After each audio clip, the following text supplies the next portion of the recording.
새로 해드린 자료 말씀으로 바로 들어가도록 합니다. 요한복음 12장 44절로 46절 이제 마무리 부분으로 들어가는 거예요. 다 읽죠. 저 50절까지 어차피 이걸 마칠 거니까.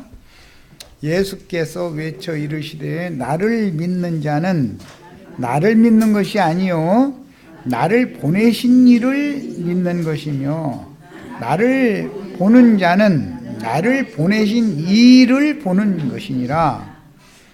나는 빛으로 세상에 왔나니 무릇 나를 믿는 자로 어둠에 거하지 않게 하려 함이로라. 사람이 내 말을 듣고 지키지 아니할지라도 내가 그를 심판하지 아니하노라. 내가 온 것은 세상을 심판하려 하며 세상을 구원하려 함이로라. 나를 저버리고 내 말을 받지 아니하는 자를 심판할 이가 있으니 곧 내가 한 그 말이 마지막 날에 그를 심판하리라. 내가 내 자의로 말한 것이 아니요 나를 보내신 아버지께서 내게 말할 것과 이룰 것을 친히 명령하여 주셨으니 나는 그의 명령이 영생인 줄을 아노라. 그러므로 내가 이르는 것은 내 아버지께서 내게 주신 말씀을 그대로니라. 말씀하신 그대로니라 하시니라. 됐어요? 우선 오늘 이제 요한복음 12장 마무리 단락 말씀을 읽었는데 오전에 2시간에 걸쳐서 태초부터 계신 하나님은 말씀이신 하나님이셨고 그 하나님의 말씀의 실제적인 살아있는 신성한 성품과 살아있는 인격은 빛으로 하나님 말씀은 빛이다 그랬고 그것은 모든 인생의 걸음을 지도해 주는 빛이다. 그런데 예수님은 그걸 복잡하게 설명하지 않고 나는 생명의 빛이다 이렇게 간단하게 설명을 하셨던 얘기였고 그 다음에 빛은 곧 하나님의 영광이요 어둠은 세상 영광인데 사람들은 어둠이라는 그 개념을 생각할 때 세상 영광이라고 생각하는 것이 아니라 무슨 좋지 않은 일이다라고만 생각하는 관점이 있다라는 걸 이제 분별을 할 필요가 있어서 오전 첫 시간에 아주 그 빛에 관한 말씀을 나눴었던 것이고 성경은 전체가 빛과 어둠을 다룬다. 빛은 생명이고 어둠은 사망이다. 중점적으로 말씀을 드렸어요. 하나님의 영광은 곧 하나님의 빛이에요. 그런데 그 하나님의 영광, 하나님의 빛은 하나님의 이름 안에 있는 것이다. 여기까지 말씀을 나눴습니다. 자, 이제 자료 말씀의 12장 44절로 46절 예수께서 외쳐 이르시되 나를 믿는 자는 나를 믿는 것이 아니요 나를 보내신 이를 믿는 것이며 나를 보는 자는 나를 보내신 이를 보는 것이니라. 굉장히 어려운 말이지만 이 말은 기독교계가 말하는 삼위일체관이 얼마나 잘못됐나를 보여주죠. 보내신 이가 보내심을 받으니 같은 분이잖아요 지금. 그렇죠? 한 분이신데 보내신 이는 말씀이란 말이에요. 말씀은 피상적이고 객관적이에요. 그런데 보내심을 받은 이를 통해서 보내신 이가 지금 오는 거니까 예수를 통해서 하나님의 영광을 아는 빛을 마음에 받은 지자들은 아 이분이 바로 하나님이시구나 라고 믿을 수가 있지만 보내신 이가 따르고 보내심 받은 이는 또 따르다. 그럼 앞으로는 이제 아버지 이름을 또 영광스럽게 하리라 하는 이제 앞으로 또 한 번 이름이 또 바꿔지죠. 아버지 이름, 아들의 새 이름, 아버지의 이름, 아들의 이름, 아들의 새 이름 이게 세 단계로 이제 오게 되는데 이런 하나님의 일하시는 경륜에 대해서 이해를 하는 것이 아니라 하나님은 세 분이면서 한 분이 다 잃어버린단 말이에요. 지금 기독교계가. 하나님이 어떻게 먼저는 자기 동족들에게 먼저 오시고 무엇하러? 인자가 온 것은 심판하러 온 것이 아니라 구원을 하러 왔다. 유대인들은 인자로 오신 예수를 만나지 못하면 구원을 못 얻는 거예요. 우리는 인자로 오신 예수를 믿어 구원을 얻는 세대 사람들이 아니죠. 또 다른 보혜사 아들의 새 이름으로 오신 그분 때문에 우리가 구원을 얻는 시대에 살고 있는 거예요. 이런 우리가 어떻게 하나님의 일을 하오리까 그러면 하나님이 일이라는 하나님이 보내신 자를 믿는 것이다. 그 하나님이 보내신 자는 곧 나를 믿는 자는 나를 믿는 것이 아니라 나를 보내신 자를 믿는 거다. 그 말은 나 믿는 것이다. 보내신 자 믿는 거예요. 그 말은 나와 나를 보내신 자는 같은 하나다. 지금 그 말이고 나를 보는 것은 나를 보내신 자를 보는 것과 같다. 지금 그 얘기는 내가 곧 나를 보내신 분이야. 그 말이잖아요. 그러니까 이해를 정확하게 해야 되는데 기독교계에는 조직신학이라는 것을 가지고 신학교에 가면 맨 먼저 배우는 것이 뭐냐면 삼위일체 교리부터 배우죠. 신론, 그리스도론, 성령론, 교회론 해가지고 사형리 법칙이다. 이것부터 배우는 거예요. 뭐 신학교는 그게 그거 가면 안 되는 거예요. 첫 번째 신론, 그리스도론, 성령론, 교회론, 이 사형리 법칙이라고 하는 이것을 가르치는 것 자체가 지금 하나님의 말씀을 정면으로 지금 대적하는 짓을 하는 거다 이거예요. 그런 사람들한테 이 구조를 잘 가서 대서 설득력 있게 사람들을 설득하실 수 있기를 바라요. 보내신 이는 항상 보내심을 받은 이를 통해서 오실 수가 있다. 보내신 이는 말씀이신 하나님이죠. 말씀 오면 너무 피상적이고 포괄적이지 않냐 이거예요. 말씀으로 천지를 창조했다. 하나님 천지를 창조했다. 이거 포괄적이지 않냐 이거예요. 안 믿는 사람도 아쉽고 답답하면 하나님, 뭐 어떤 사람 하나님도 부르고 부처님도 부르고 뭐 마호메트님도 부르고 이제 막 자기 신 이름 부르는 거지 뭐. 그런데 사실은 어떻게를 했든 간에 자기보다 능력과 권세가 더 강한 힘을 가진 분에 의해서 나는 약하니까 나 좀 이 위기에서 건져주세요 하느라고 믿지도 않으면서 하나님 이렇게 하는 거 아니야. 그러니까 그 하나님이라고 하는 건 너무 포괄적이다 이거요. 하나님의 실상이 누구냐 이 말이에요. 하나님의 실상이 제일 중요한 것은 그렇죠. 우리 저 자매님들 이 세상에는 인류의 반수가 남자죠. 다 내 남편은 아니죠. 각 사람의 남편이지 내 남편은 아니잖아.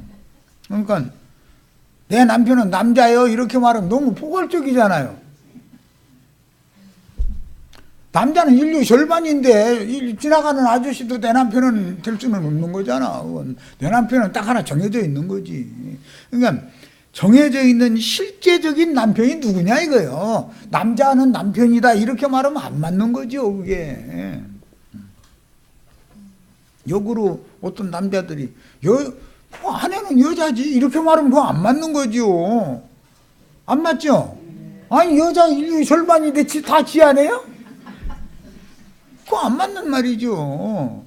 많은 여자들 중에 하늘이 나에게 아내로 주신 여자는 아무개다 이렇게 정확하게 해야 맞는 거잖아요. 이런 이치와 같이 보내신 이라고 할 때 예수님이 내 아버지라고 할 때 너무 포괄적이다 이거예요. 유대인들도 다 하늘에 계신 아버지를 믿었지 저 땅속에서 이렇게 그냥 잠자고 있는 아버지 믿은 유대인들은 없어요. 그러나 그 아버지가 나타난 사실, 실존, 실상이 유대인들에게는 예수였다 이거예요. 예수라는 사람이었다 이거예요. 그런데 예수를 보고 보내신 이 아버지를 만났으면 유대인들은 그렇게 구원을 받는 거예요. 우리는 예수를 보고 믿을 수 없죠. 예수가 육체로 또 오지는 않을 거 아니냐 이 말이요. 그런데 기독교계의 혼란은 삼위일체를 지금 세뇌당하다 보니까 예수님이 아직 안 오셨고 언젠가는 2000년 전에 오셨던 그 예수님과 같은 예수님이 공중 구름을 타고서 빛과 번쩍하게 이제 오실 때 서양 사람들은 밤이고 예를 들어 동양은 낮이라고 그러면 낮에 이러다고 어떻게 지나가는 구름 이렇게 봤던 예수님이 거기 구름 타고 오는 걸 봤다면 다행이거니와 그 사람이 볼 수 있는 하늘이라는 한계가 과연 그 폭이 얼마나 되겠냐 이거요.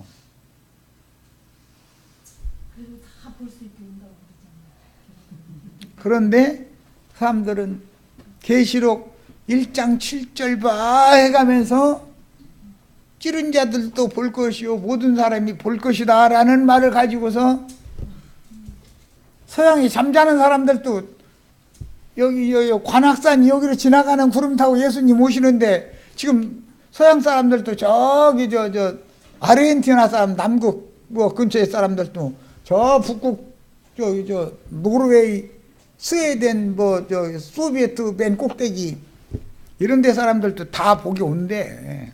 그러면서 어떻게 그렇게 오느냐고. 하나님이 전능하신 하나님인데 그것도 믿어 이러고 앉았어. 그게 전능한 겁니까? 네? 사람들에게 설득력을 가지고 하나님은 감춰진 분이기 때문에 사람들이 하나님을 보려면 영생이신 하나님을 만나서 영생을 얻으려면 설득당해야 되는 얘기죠. 그래서 이런 거 보고 계시한다 그래. 계시. 하나님은 감춰진 분이다 이거예요. 그런데 감춰놔도 어디다 감춰놔냐면 토기 그릇 속에다가 감춰놔도 하나님이 토기 그릇 속에 감춰져 있어. 그래가지고 뚜껑 장독대 뚜껑 토기 그릇 장 담아놓고 나서는 뚜껑 덮어놓죠. 뚜껑을 덮어놓으면 이놈의 것이 된장이 들었는지 고추장이 들었는지 간장이 들었는지 여기에 뭐 칡뿌리가 들어있는지 뭐 인삼이 들어있는지 그거 열어보기 전에는 누가 알아 그걸. 그래서 이제 오늘 말씀은 그 얘기를 한 거예요. 나를 본 자는 하나님을 본 거다. 내 아버지를 본 거다. 아니 나를 보는 자는 나를 보내신 이를 보는 것이다. 그 말은 나를 보내신 이가 바로 나다 지금 그 말이잖아. 나와 내 아버지는 하나다 지금 이 말이거든. 그래서 하나인데 유대인들이 믿던 하나님이라는 분은 더 크고 의리복적한 분이 아니고 그분은 모세처럼 그렇게밖에 못 보는 등만 본 사람들이 하나님이고 유대인들은 하나님의 등만 봤고 제자들은 하나님의 얼굴을 직접 봤다 지금 이 얘기를 말하는 거예요. 아버지와 아들이 하나인 사실은 아버지는 말씀이고 말씀의 영이 예수의 영을 통해서 깨달아진 말씀이 아버지께서 깨닫게 해주신 그 아버지의 이름이 예수의 말을 통해서 예수의 삶을 통해서 나타나고 표현되는 것이 하나님의 영광이 지금 나타나는 거다 이런 말이에요. 이게 삼위일체 교리라고 하는 것이 얼마나 사악한 마귀의 작품인지를 알아야 돼요. 삼위일체 교리를 믿으면 예수를 믿어요, 못 믿어요? 영으로 이미 오셨다. 모든 예언을 다 이루시고 영이 되셔서 오셨다. 그러면 이제는 최후로는 성령이 되신 예수의 말씀이 계시록에 나오는 말씀이죠. 계시록의 말씀이 왜 안 깨달아지는가? 이것은 삼일체를 믿기 때문에 안 깨달아지는 거예요. 그것이 빛을 차단한다. 이게 삼일체 교리라는 것이. 하나님은 사람에게 찾아오는 방법을 택하셨는데 먼저는 육신의 모양을 입고 자기 땅 자기 백성에게 오시는 거고 이미 그래서 3년 반 동안 아버지의 이름을 예수를 통해서 영광스럽게 했어요. 그리고 이제는 자기 백성의 구원의 때가 이제 끝나간다 이거예요. 아직 잠시 동안 빛이 있을 동안에 너희가 빛을 믿어라. 그래서 구원받으라 그랬는데 며칠 안 남았어 지금. 영으로 오신 예수는 유대인들의 개념에서는 받아들이기가 어렵다 이거예요. 유대인들의 개념으로는. 자칭 유대인의 회에 속한 기독교인들이 왜 영으로 이미 오신 예수는 안 믿고 앞으로 오시리라고 하는 사실은 상상 속의 예수를 지금 기다리고 있는 것이지 예수님이 구름 타고 무슨 구름을 타고 어느 때 어떻게 온다는 뜻이요 예수님의 얼굴을 만나 적이 있어 하고 한번 질문해 보세요. 오죽하면 내 답답해서 예수님 사진 본 사람이 있느냐고. 그러면은 구름에서 예수님 오는가 아니 다른 귀신이 올 수도 있잖아. 혹시 내가 속는 건 아닌가 싶으면 사진이 있으면 이렇게 대조를 이렇게 해봐가면서 예수님이네 하면 되는데 예수님 사진도 없잖아. 그러니 어떻게 할 거냐고. 어떻게 얼마나 막연하냐 이 말이에요 지금. 그런데 본인들이 믿음 좋다고 해야 기분 좋지. 당신들이 지금 귀신의 믿음 갖고 있고 허탄한 믿음 갖고 있다고 뭔가 붙잡히는 것이 없지 않냐고. 그런 믿음이 어떻게 그게 믿음이라고 생각하느냐고. 이러면은 내가 믿은 지가 언제고 내 직분이 장로고 이제 이러고 거기다 대고 내가 목사고 막 이렇게 나가버려. 아니 목사 장로의 문제와 믿는 문제는 전혀 별개의 문제잖아 지금. 목사하면 믿어요? 안 믿는 사람이 목사 돼야 믿으면 다 목사 하셔야지. 다 믿고 구원받아야 되니까. 그죠? 목사만 되면 믿어진다. 그런데 오늘 다 안 세줄게. 목사 다 시켜줄게. 그냥 가서 다 나 목사라고 다 그러고 다니세요.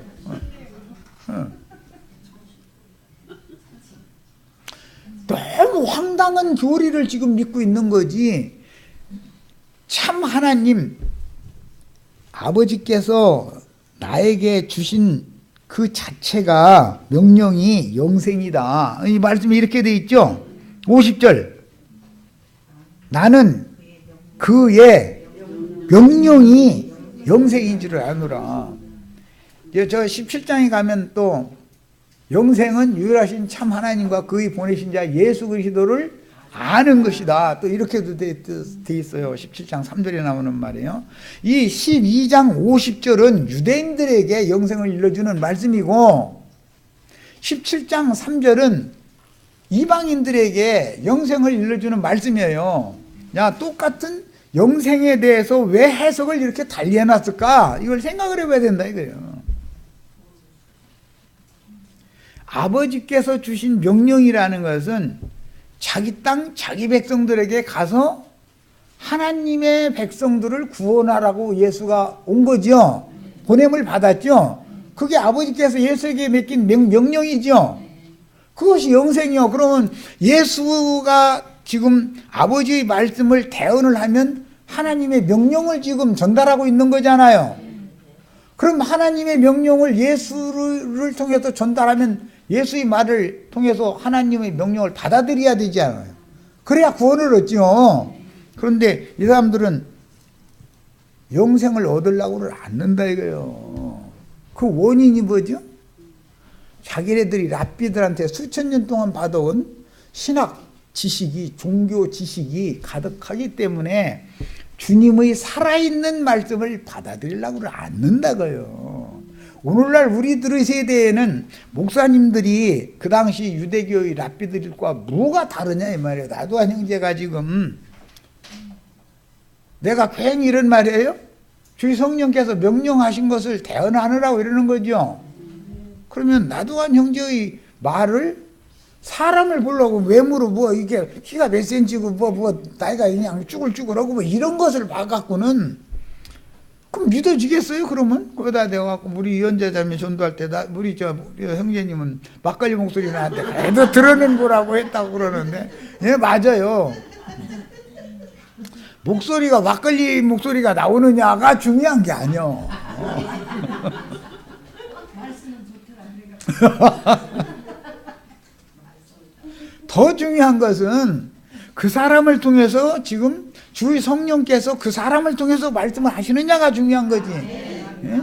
성령과 신부가 말씀하신다. 항상 성령의 말씀은 그 짝을 통해서 말씀하시는 거예요. 성령이 허공에서 말해? 어떻게?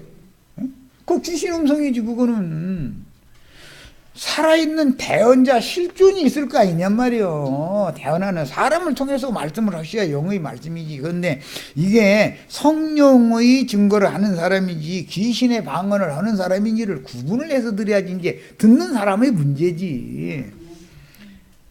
예수님 때에는 영생이 나는 그의 명령이 영생인 줄을 아노라.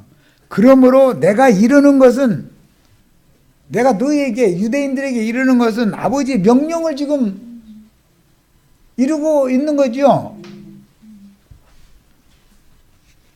예, 오늘 이제 나누고자 하는 말씀 속에는 이 말이라고 하는 것, 이 히브리어나 또는 헬라어의 어법에 대해서 좀 이제 말씀을 좀 나누려고 그래요. 많은 이 마지막 단락의 말씀에는 말씀에 대해서 여러 가지 용어가 지금 혼용이 되어져 있어요. 여기 보면은 우리 시체들은 한글로 번역한 이것만 그냥 읽다 보니까 분별을 하기가 어려운데 자료 말씀으로 이제 들어갑니다.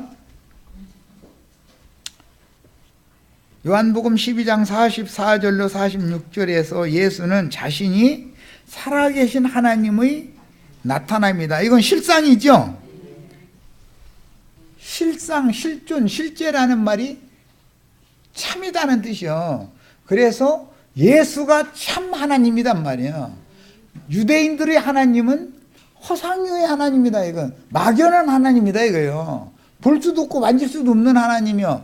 그러나 예수를 통해서 나타낸 하나님은 보고 만질 수가 있어요. 믿을 수가 있어요. 허상의 하나님은 믿을 수가 없죠. 구름 타고 오는 기독교의 하나님, 예수님 구름 타고 온다고 하는데 그 예수 어떻게 믿어요? 오죽 오면 내가 새탈 구름 타고 와, 뭉게 구름 타고 와, 소나기 구름 타고 와, 무슨 구름 타고 오는데 이렇게 하면은 눈만 꾸먹꾸먹 구름 타고 온다고 했잖냐고 이러고 앉았고. 성경의 구름이라는 것은 주의 증인들을 보고 구름이라고 그러는 거예요. 목자들을 통해서 주님이 오신다 이거예요. 그분이 보낸 목자들을 통해서. 그런데 물 없는 구름, 멀지각한 목자들도 있고 사람의 심령에 하나님의 은혜를 내려주는 그런 구름도 있다는 거예요.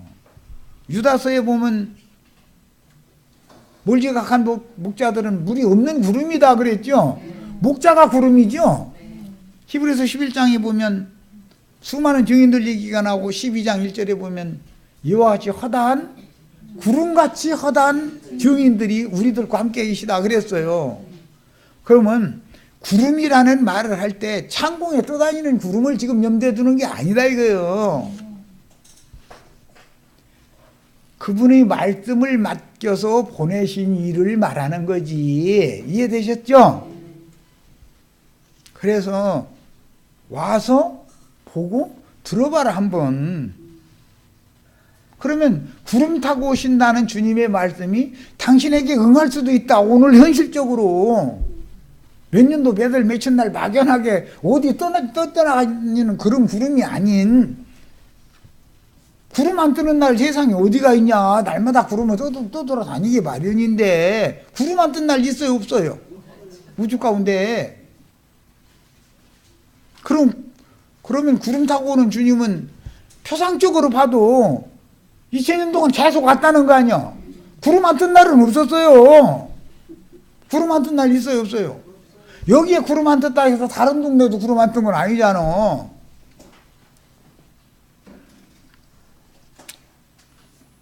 이런 걸 통해서 주님이 어떻게 그분의 신을 사람에게 부어 넣어주는 중간 매개체를 필요로 하는데 그 중간 매개체가 구름술의 역할을 하는 것이다 라는 표현을 한 것이지, 무슨 놈의 창공에 떠드는 구름을 타고 창공 하늘 어디로 가고 이런 생각을 계속 바꾸지 않는 한은 말씀이 깨달아져요, 안 깨달아져요?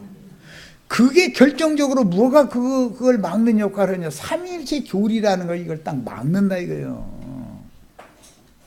하나님 한 분이에요. 삼위일체 하나님이에요. 아주 당할 수가 없어요, 이 기독교계 사람들은. 자, 즉 여호와의 사자로 임하신 인자 예수는 이스라엘의 하나님 여호와의 아들이다. 이제 또 여기 이제 하여튼 성경이 정말 아니 이렇게 복잡하게 좀 나도한 형제 가르치는 거죠. 하나님 한 분이고 말씀이신 하나님이 육신의 모양으로 오셨는데 그것은 자기 땅 자기 백성들을 구원하러 육신을 입고 오셨었고, 이방인들을 위해서는 영으로 또 오신다. 이렇게 쉽게 얘기해버리면 좋은데 망하게 만들려고 은혜 베풀 자와 긍휼히 여김을 받을 자만을 구원하고 나머지는 버려버리려고 선지자들이 말씀을 오해해가지고서 돌이켜서 고침을 하지 못하게 하려고 말씀을 이렇게 저렇게 사람 헷갈리게 만들어 놔버려. 말씀이 비밀인 거 이것이. 말씀으로 걸려 넘어지고 말씀으로 구원도 받고 말씀이 다 하죠. 그래서 인자가 온 것은 하나님의 택한 백성이었던 육신적인 아브라함의 자손들, 자기 민족을 구원하러 오신 거예요. 그런데 이제 곧 구원의 날이 며칠 안 남은 거예요, 지금 이제.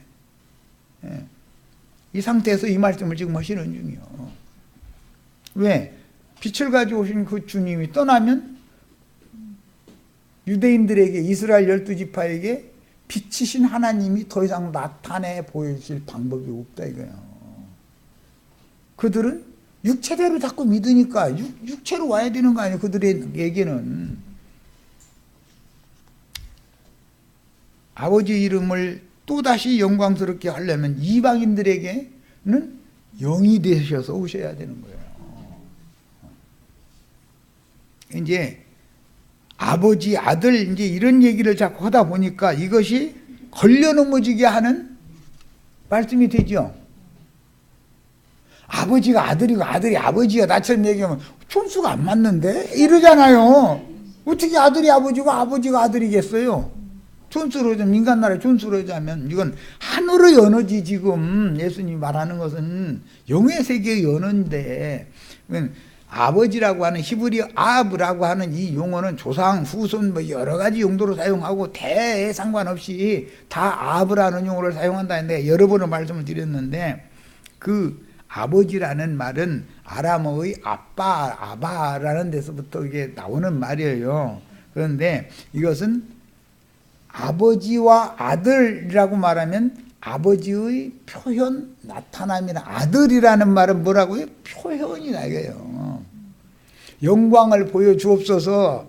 하나님 여호와의 영광을 보여달라고 그러니까 내 이름을 반포하겠다 이렇게 나가버리죠. 여호와의 이름, 여호와의 영광을 보려면 여호와의 이름을 반포할 때 그 이름이 곧 여호와의 영광을 나타내는 말이잖아요. 반포라는 건 말씀이잖아요.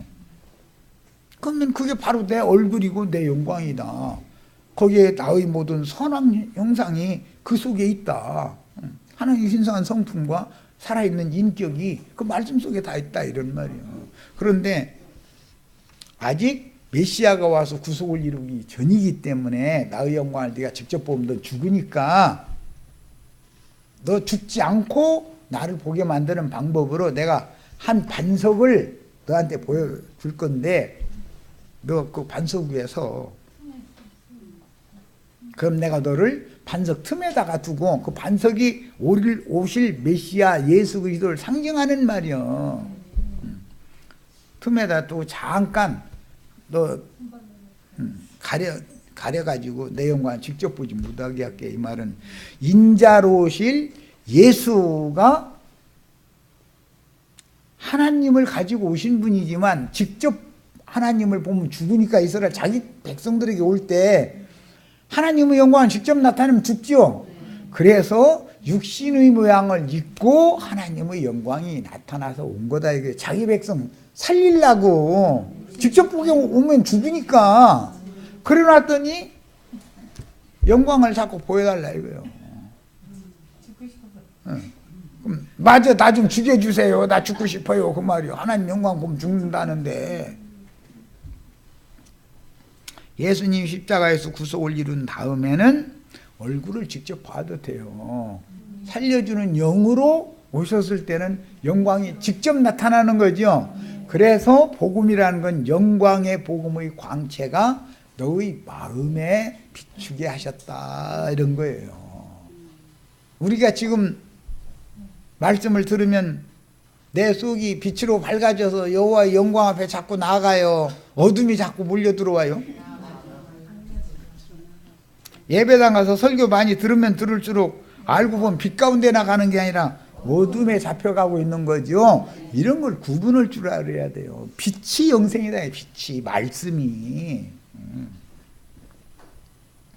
유대인들에게는 아버지께서 나에게 맡긴 그 명령을 내가 너에게 이루고 있는 중인데 이것이 영생이다. 내가 이러는 말이 영생의 말이다. 영생하게 하는 말이다.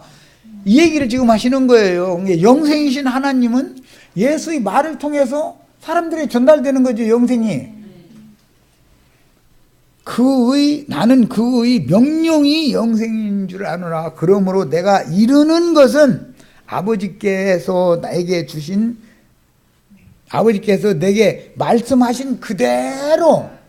지금 예수는 영생의 말씀을 대언하는 중이죠. 그러면 그 예수를 만나야, 그 예수를 통해서 아버지의 영광을 봐야 영생할 수 있는 거예요, 유대인들은. 그러나 우리는 지금 성령으로 오신 예수 그리스도의 그 영이 신부를 통해서 말씀하시는 소리가 들리고 깨달아져야 영생한다 그런 말이에요. 영생은 유일하신 참 하나님과 그의 보내신 자 예수 그리스도를 믿는 것이 영생이니라. 우리는 이 말씀으로 구원을 얻는다 이 말이에요.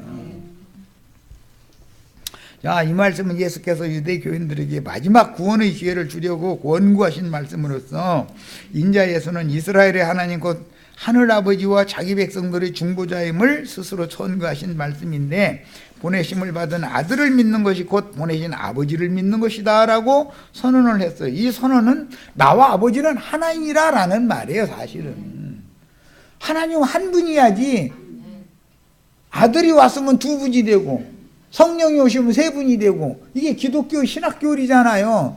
하나님이 그렇게 자꾸 늘어났다 줄어들었다 그럴 수 있어요? 그런데 삼일체 교리 안 믿으면 다 이단자고 구원 못 받는다고 가르치잖아요. 누가 구원 못 받아요? 삼일체 믿으면 구원 못 받는 거예요.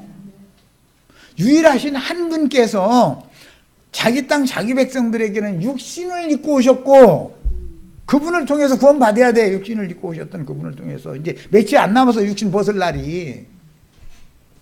이방인들은 예수님 빨리 육신 벗고 우리한테 영이 돼서 오셔야 되고 이게 하나님이 경륜이다는 거예요. 예수는 자신은 빛이신 아버지의 말씀께서 보내신 자로서 생명의 빛의 실제는 곧 사람으로서 신성한 인격으로 자기 백성들에게 오셔서 자기 백성들의 구원을 위한 말씀을 선포하신 중보자임을 마지막으로 선포하여 빛이 떠나기 전에 회개하고 주님의 입으로 선포되는 여기서는 말씀이란 내 말을 믿으라 할 때는 레마라고 그래요. 말씀인 복음을 받아들여서 구원을 얻으라고 지금 선포하시는 중입니다. 자, 요한복음 12장 46절 나는 빛으로 세상에 왔으니 무릇 나를 믿는 자로 어둠에 거하지 않게 하려 함이로다. 요한복음 9장 5절에 내가 세상에 있는 동안에는 세상의 빛이로라. 요한복음 12장 앞에 35절 36절 예수께서 이르시되 아직 잠시 동안 빛이 너희 중에 있으니 빛이 있을 동안에 다녀 어둠에 붙잡히지 않게 하라. 어둠에 다니는 자는 그 가는 곳을 알지 못하느니라. 그럼 여기 어둠에 다닌다라고 하면 유대인들이 자신들이 지금 무슨 물질적인 밤에 어디 이동한다 지금 그 말이 아니잖아. 랍비들은 어둠의 자식들이기 때문에 어둠의 사자들이 가르침을 받으면 내가 지금 하늘 아버지의 영광 앞으로 가는지 마귀의 세계로 가는지도 모르고 헤매고 다니는 중이다. 지금 그 말을 하는 중이지. 예배당에 가면은 하늘 영광으로 갈 거라고 생각하지만 반대길로 갈 수도 있지 않냐 이 말이요. 얼마든지 그럴 수 있죠. 너희에게 아직 빛이 있을 동안에 빛을 믿으라. 그리하면 빛의 아들이 되리라. 이게 하나님의 아들이라는 말은 빛의 아들이에요. 빛을 반사하면 그게 빛의 자녀인 거예요. 이 말씀을 하시고 그들을 떠나가서 숨으시니라. 이 말씀 하시니까 쳐 죽이려고 하니까 도망간 거 아니야. 자, 에베소 5장 8절 너희가 전에는 어둠이더니 이제는 주 안에서 빛이라. 빛의 자녀들처럼 행하라. 어둠의 자식들일 때 우리가 좋은 사람이 했었어요? 막 푸악하고 나쁜 사람이 했었어요? 고상한 사람이 했었죠? 예절도 바르고 그랬죠? 그렇게 고상한 거 주고 하니까 예배당에 다 다니시고 또 남편도 사랑한다고 저 꽃 가지고 와가지고 결혼해달라고 사정하고 그랬겠지. 막 포악하고 나쁜 사람들 같으면 누가 그래? 어느 남자가 눈이 없어? 그 사람? 아무리 멍청해 보여도 여자 보는 눈은 남자는 다 있는 거예요. 다 제 눈에 뭐라고 해가지고 다 짝이 있어. 자기 눈엔 좋아서 그러는 건데 그거 어떻게 할까요 그걸. 부모님 눈하고 내 눈하고 같아요? 어머니 아버지가 싫다고 해도 내가 좋으면 그뿐이죠. 어머니 아버지가 데리고 살 건 아니잖아. 아버지가 왔는데 아버지는 어머니나 잘 해주고 사세요. 날마다 부하고 이렇게 혼내고 이렇게 사지 말고 이럴 거 아니요. 나는 내 안에 내가 데리고 살 거니까 허락해 주세요. 아버지 반대해도 소용없어요. 다 집 나가 이러다가 참 엄분 와버려. 하나밖에 없는 자식 나가게 할 수는 없지. 알았다 알았어. 자식 이기는 부모가 어디가 있냐 다 이러는 거지 뭐. 그 대신 이제 다짐은 두지. 잘못되는 일이 있어도 네가 책임져? 이제 그러지. 이제는 주 안에서 빛이라. 빛이 자녀들처럼 행하라. 세상 죄를 지고 간 하나님의 어린 양이요 세상의 메시아인 예수는 세상에 속한 사람들이 어둠에 잡힌 상태로 어둠이 가득한 자아의 감옥에 갇힌 자들. 거긴 줄을 쳐놓습니다. 모든 사람들은 자기 속에 자기가 갇히죠. 세상 나라의 감옥에 가는 것은 하나의 표상이고 실제로는 나의 옳음과 나의 선함과 나의 고상함과 나의 인간적인 것과 이런 좋은 것들에게 타고난 좋은 것이 뭐지? 혼생명이죠. 이것에게 나는 나 스스로를 갖다 가둬놓는다 이거예요. 다 자기가 자기를 가두죠.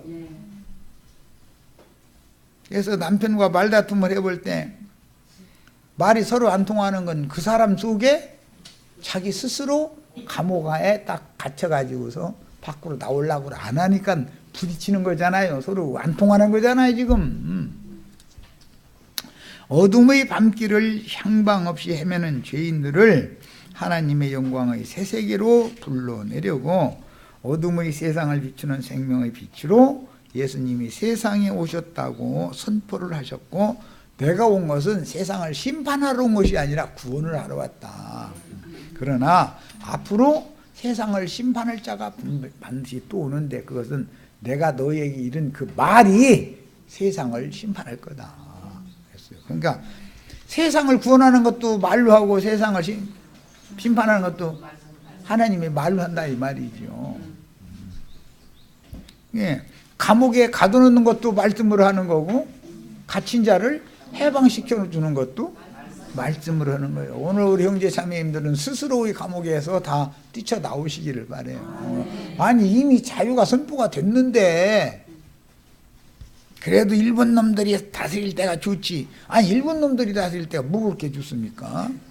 그것은 친일주의자들에게는 좋지요. 그 사람들은 이제 막 어마어마한 재산도 막 뚝뚝 떼어주고 그 주의 거 아니니까 이 조선 땅에 있는 거 주는데 뭐 주의가 아까울 게 뭐가 있어. 황령에다 해가지고 이렇게 그냥 그 짓을 한 거지. 그런데 그거 가지고 오늘날까지도 큰 소리 뻥뻥 치고 대대 자자손손 잘 살먹고 잘 살고 있죠. 근데 그런 사람들이 기득권을 놀라고 해요, 안 놀라고 해요? 만일 누구라도 이 근원적인 생명의 빛을 받아들인다면 그들은 영생하시는 하나님의 생명을 얻을 것이니 이 생명은 영생이죠. 그분은 태초에 위치신 하나님의 나타나심이므로 그분의 말씀을 영으로 받아들여 마음에 믿는다면 영생하시는 하나님의 생명을 얻고 영광의 세계로 들어가게 되는 것이다. 이게 빛의 자녀들의 권세다 이거예요. 이게. 자, 만일 사람이 그분을 믿으면 그는 어둠의 처소에서 벗어나 빛의 처소에 거하게 될 수가 있으나 빛이신 그분을 자신의 생명으로 받아들이길 거절한다면 영광의 하나님을 거절함으로 어둠의 권세계에 사로잡힌 바 된 상태로 버려둠을 당할 것인데 이 버려둠을 당하는 상태를 멸망이라고 그래요. 버려둠을 당한다. 얼마나 중요한 말인지 아셔야 되겠어요? 이 말은 어둠의 권세자에게 붙잡혀 있는 상태로 난 모르겠다 너 알아서 해라 하고 버려버린다 이 말이에요.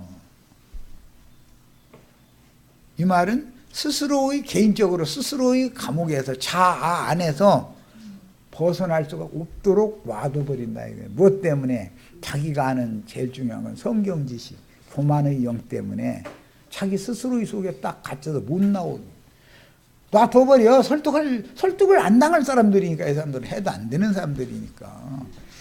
그래서 하나님의 생명에서 그리스도의 은혜에서 영원히 끊어지는 것을 일러서 멸망이라고 그러고 불못 형벌을 받는 것이다 이렇게 말하는 거예요.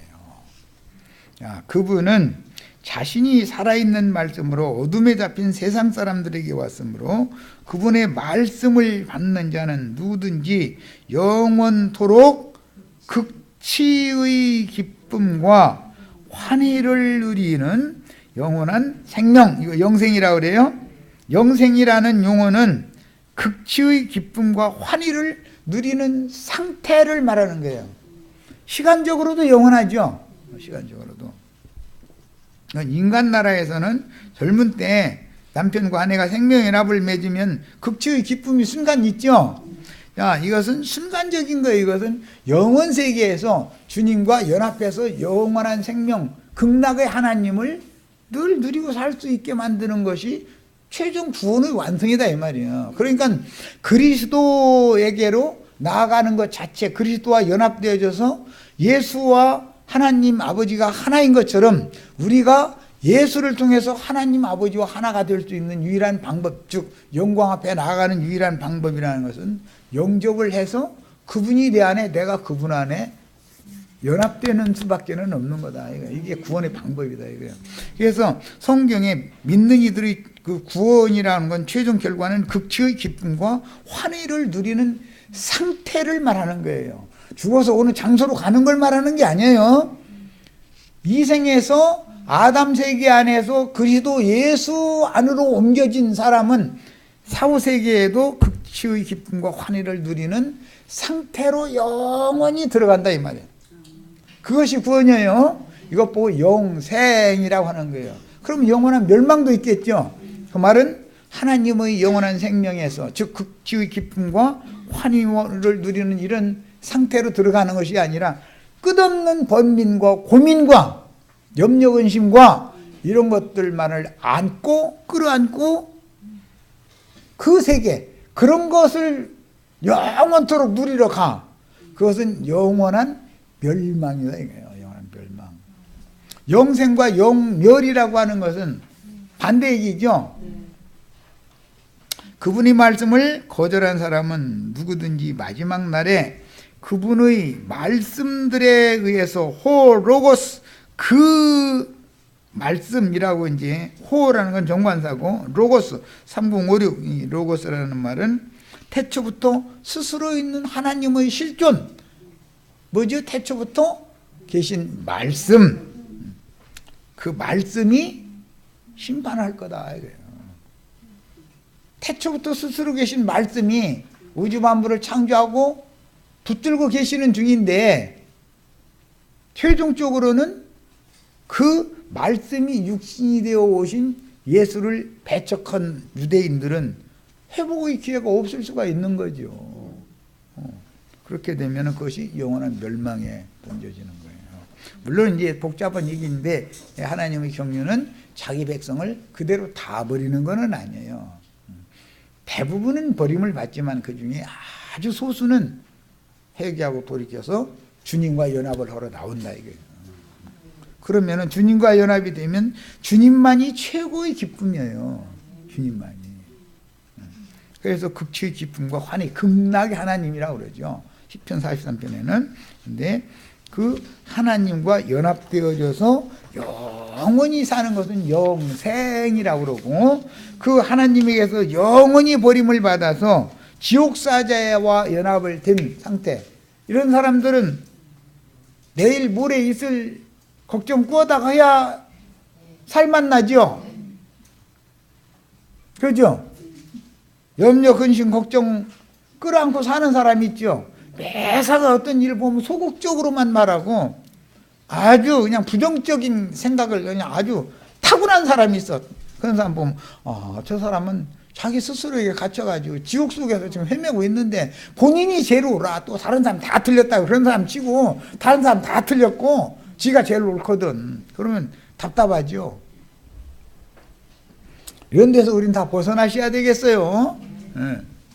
자, 요한복음 12장 47절 50절, 사람이 내 말을 듣고 지키지 아니할지라도, 여기 예수님이 말씀은 레마라는 말이에요. 레마. 아버지의 말씀 뭐라고요? 로고스. 앞에 이미 말씀 나왔었죠? 3056. 지키지 아니할지라도 내가 그를 심판하지 아니하노라. 내가 온 것은 세상을 심판하려 함이 아니요, 말씀이 육신이 되어 오신 예수는 자기 백성을 구원하러 오신 중이지 심판하러 오신 것이 아니다 이거예요.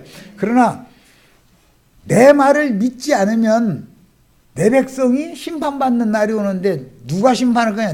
내가 심판하는 게 아니라 내가 너희들한테 지금 이르는 말이 아버지의 명령이었죠.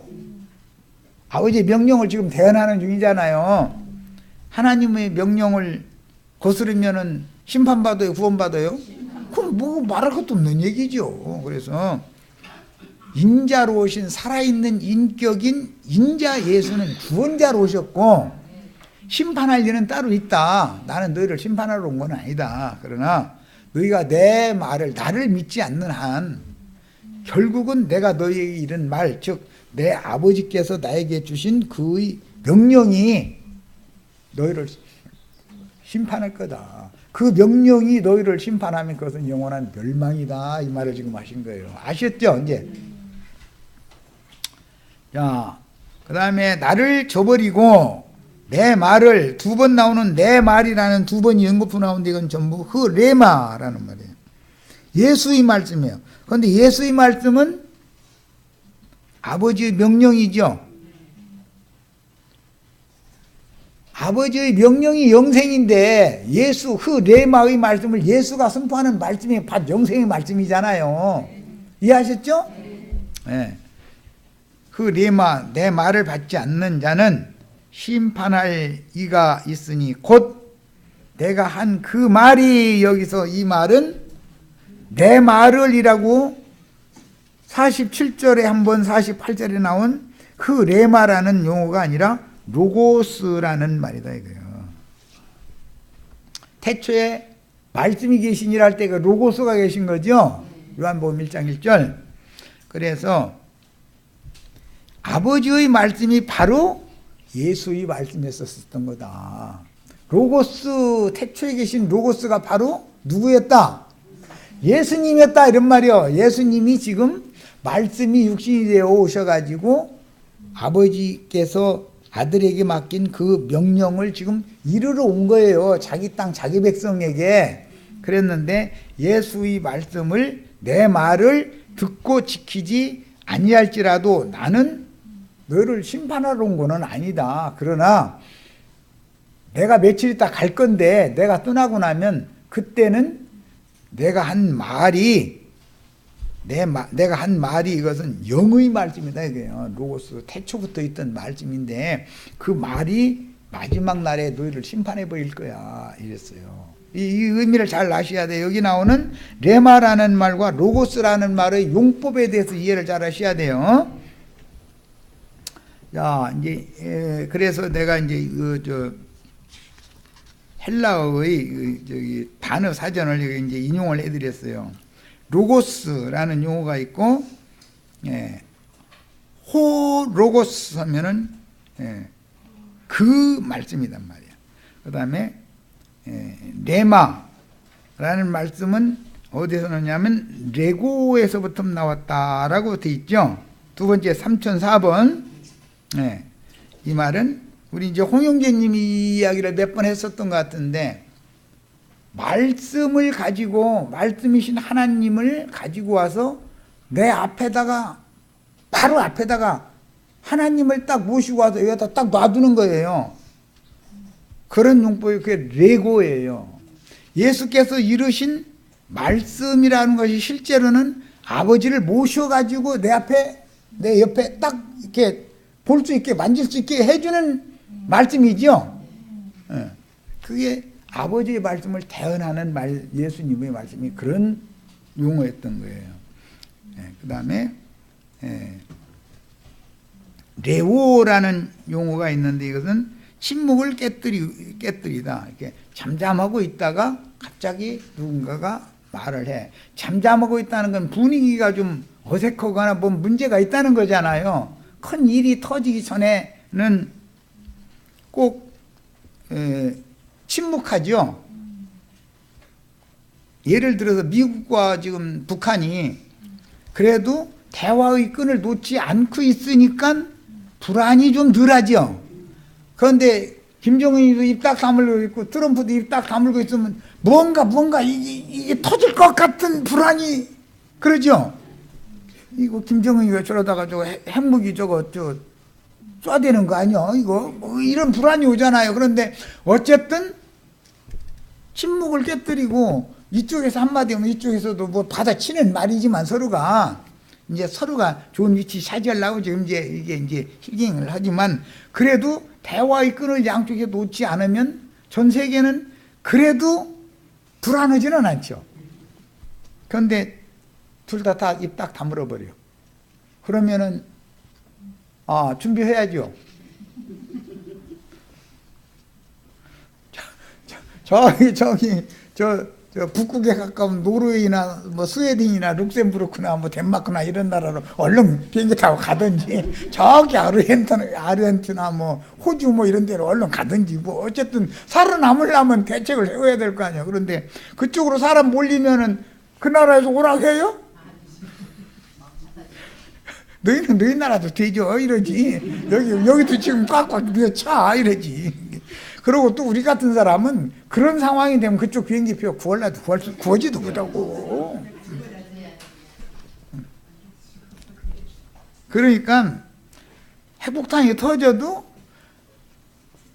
살 대책이 있는 사람들은 전쟁해도 될 것처럼 태극기 들고 나와서 흔들어 대는 거고, 왜 뒤에는 상관없다 이거야. 우리는 다 살 길이 있다는 거고, 우리 같은 서민들은 우리만 죽는 거야 이제. 그러니까 우리는 에이 태극기 흔들지만 그렇지만 전쟁 나면 안 돼 이러는 거고. 그럼 참 사람이라는 자기 입장에서만 생각하는 거니까. 전쟁 나면 안 되죠. 어떻게든 전쟁을 막아야지. 그 다음에 레마라는 말씀과 비슷한 말 중에는 레오라는 말도 있는데, 이것은 에포라는 단어와 에라고 하는 그 그 용어와 혼합되어진 레오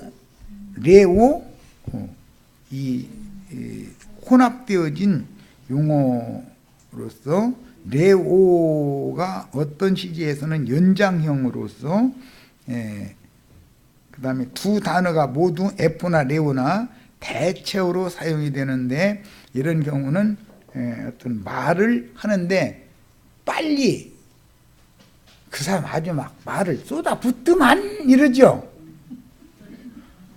말 쏟아부을 수 있죠. 그리고 뭐 말로 폭탄 터뜨릴 수도 있죠. 국회의사당에서 날마다 그 사람들 헛소리 들으면 폭탄 터뜨리잖아요. 날마다 너 죽고 나 죽자식으로. 그런데 그 사람들은 그게 버릇이 돼가지고 국민들이 다 날마다 그 쌀다리 없는 그걸 그런 거 나오면 꺼버려야 되는데 그걸 쳐다보고 있어 이러고 그러다 보면 나도 모르게 그런 포악성이 어떤 걸 보면은 양보하고 이해하고 이렇게 해서 악수하고 이런 것보다는 자기 옳은 주장을 위해서 너 죽고 나 살고 너 죽자 식으로 막 이렇게 막 나가는 경향이 국민들의 성향이 나빠진다 이거예요. 그러면 내 정신병 걸리기 않게 하기 위해서라도 그런 것이 그림이 나오고 뭐 쓰레기사람 소리 나오면 꺼야 되거든 텔레비전을. 그런데 왜 그런 걸 내보내고 또 왜 그걸 구경하러 죽다 해서 한다기 난 그거 신기해. 난 그런 거나 머리 아픈 소리 듣기 싫으니까 꺼버려. 그리고 뭐 국회의사당에서 뭐 했다 소리 무슨 장관이다 그래서 대통령이 뭐 했다 소리 했다고 뭐 죽게 해준다고 하면 꺼버려. 난 거짓말인 걸 난 다 알으니까. 어떤 분들은 다 보고 형제님은 아니 어떤 시대가 와도 왜 야당만 하느냐고. 근데 나는 타고나서 그래요. 언제나 난 여당 편이 아니야. 이상하게 항상 야당이야. 그런데 대통령이 나와서 쓸데없는 소리 오면 저 거짓말 하는 거거든. 국회의원들이 와서 막 치고받고 싸워싸고 뭐 잘해줄 것처럼 싸우면 그 사람들이 그런 소리 한 지가 수십 년 됐는데 벌써 다 잘살이야 돼. 근데 왜 나라는 늘 이래? 그들이 하는 말이 안 맞았다는 거잖아. 그게 거짓말 들을 필요가 없다고 난 판단하게 하니까 아예 딱 꺼버리는 거예요. 그리고 사람들 별 얘기해도 아이고 주님 손에 달렸지 자기네들 입에 달린 게 아닌데 저 뭘 몰라서 저러지 이러고 하면은 하나님 편에서 들어보면 한심스럽죠. 그런 사람들 떠드는 소리 들어보면. 그런데 사람 입장에서 보면 이 사람 말이 맞다 해가지고 그 편 들고 좌파냐 우파냐고 싸워잡고 하나님 말씀이나 맞을까? 인간 말은 맞은 말이 없는 거예요. 다 잘하고 싶지 그런데 마음대로 안 되지. 그죠? 나라 살림은 거다치고 가정 살림도 내 맘대로 못 하면서 무슨 뭐가 내 맘대로 되는 게 있다고. 남편이 안 해 내 맘대로 할 수 있어요 없어요? 자매님들 남편 맘대로 해야 못해요. 남편도 맘대로 못해가면서 뭘 고지를 들어. 그게 뭐 그 말이 되는 소리야? 다 주님 손에 있을 뿐이야.